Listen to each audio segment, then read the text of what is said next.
Salmo Responsorio. Misa sa adlaw sa Pasko sa pagkatao ni Jesus.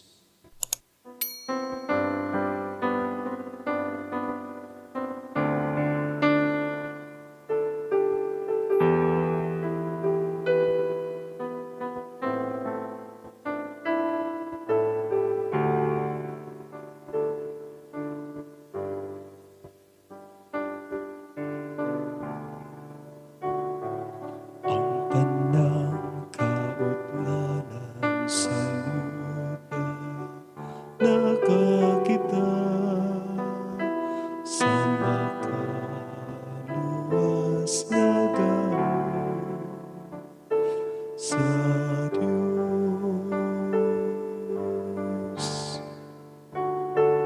Ang tanang kautlanan sa yuta, nakakita sa makaluwas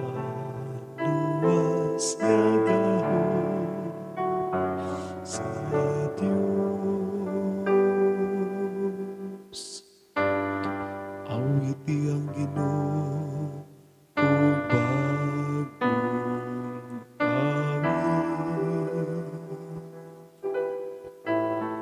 kay naghimo siya og katingalan mga buhat.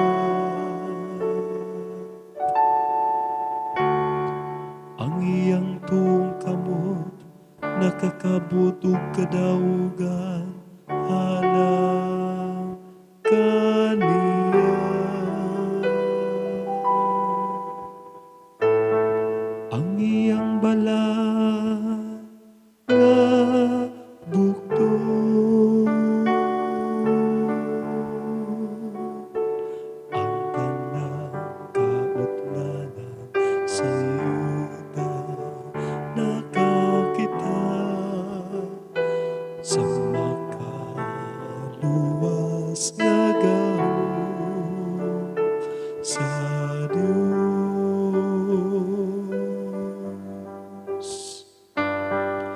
Ang Ginoo nagpahibalo sa iyang kaluwasan,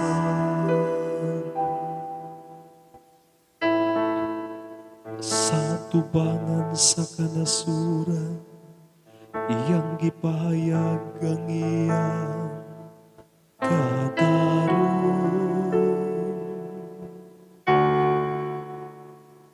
Nahinumdum siya sa iyang kaluy ug iyang kamatinud-anon, alang sa balay sa Israel.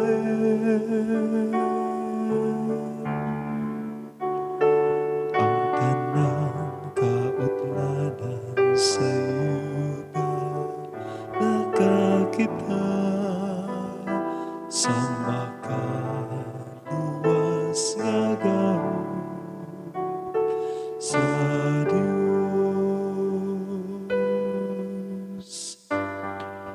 Ang tanang kautlanan sa yuta, nakakita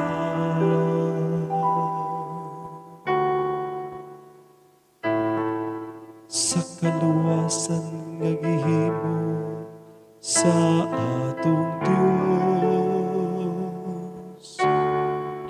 Awiti nga malipayon ng Ginoo kamong tanang kayutan.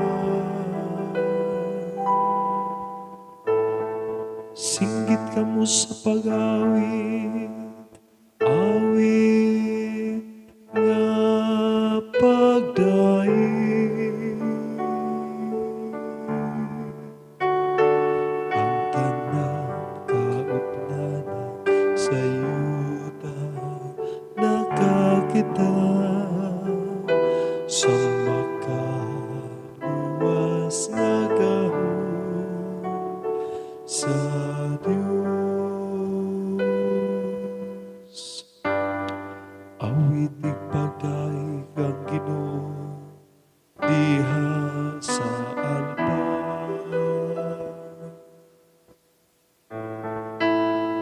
diha salba ug sa mananoy nga awit, diha sa trumpeta ug sa tingog sa budyo. Pag-awit kamo nga malipayon, atubangan sa hari ang Ginoo.